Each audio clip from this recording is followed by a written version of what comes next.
Good afternoon, everybody. I'm here to demonstrate a mind tap exercise from your lesson 8, and this is using multidimensional arrays in Python. So I would like to make a balance of the C++ that we did in class before, and now I'm going to show you how it looks like for Python.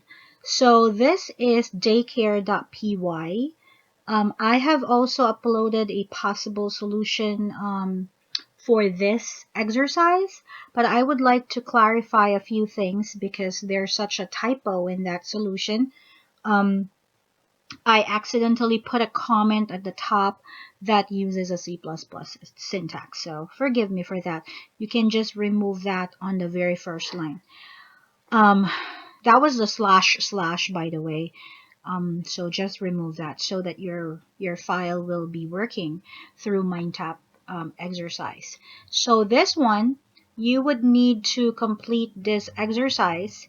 And for the daycare center, they charge weekly rates depending on the age of the child and the number of days per week the child attends.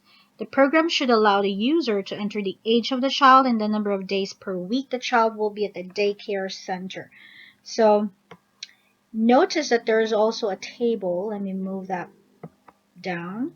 Um, File provided for the lab contains all the declaration. And you need to write the input statements and the code that initializes the two-dimensional list.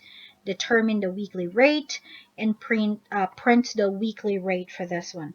So notice that there is a table provided for you, a two-dimensional array list, as you can remember from what we have talked about before. It is like a matrix. So it looks like, honestly, like a Microsoft Excel worksheet. And an intersection of that will represent the value for that cell. So let's go ahead and discuss this one. The weekly rate, all the numbers that you see here are actually coming from this one. So there's a 30, there's 60, 88 in here, 115, 140, and 99 was actually declared as a value for quit, which is a constant, so that you don't have to type in 99. You actually can, but it's just a good housekeeping task or a programming habit to use a constant for your program to avoid, I would say, inconsistency and possible error when it comes to numbers. For line 11 on my screen, I'm anticipating to have a user's input for the child, for the age of the child, or 99 to quit.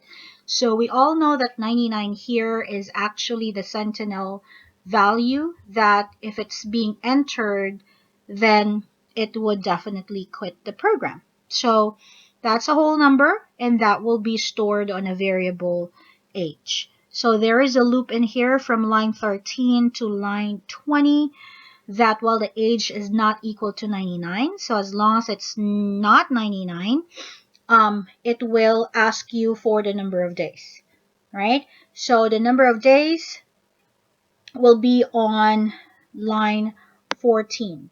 There is a condition in here that as long as the age is greater than or equal to 4, then you're assigning it to age. Okay, line 17 will display the weekly charge. There is a num days minus 1 in here just to make it more realistic.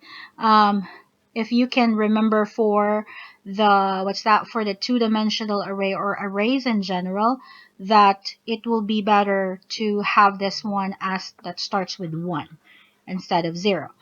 And then input the age of the child or 99 to quit again. So as long as this one satisfies, then it keeps on processing that one. Now let's try to run this. This is a complete solution already. I have removed that first line before that I put slash slash because that's a a C++ syntax, so forgive me for that. Enter the age of the child, or 99 to quit. Let me just enter 5. Enter the number of days, let's say only 3. Enter. So if you can see here, the weekly charge is coming from here, 50, the weekly rate, sub H.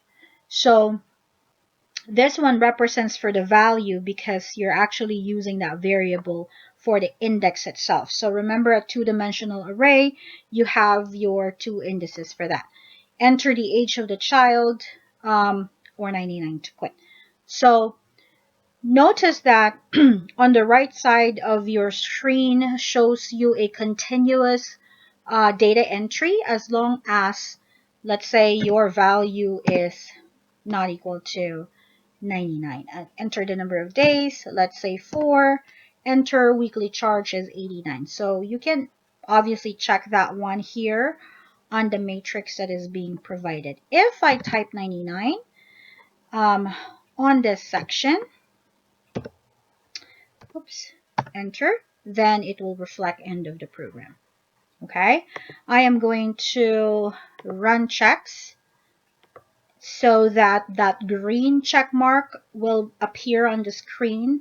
That means it produces the correct output.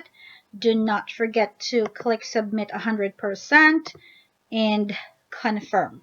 Okay, so please bear in mind that the possible solution that I have attached may not contain 100% correct answer, but troubleshoot when you can. If you're answering a Python MindTap exercise, the extension has to be .py.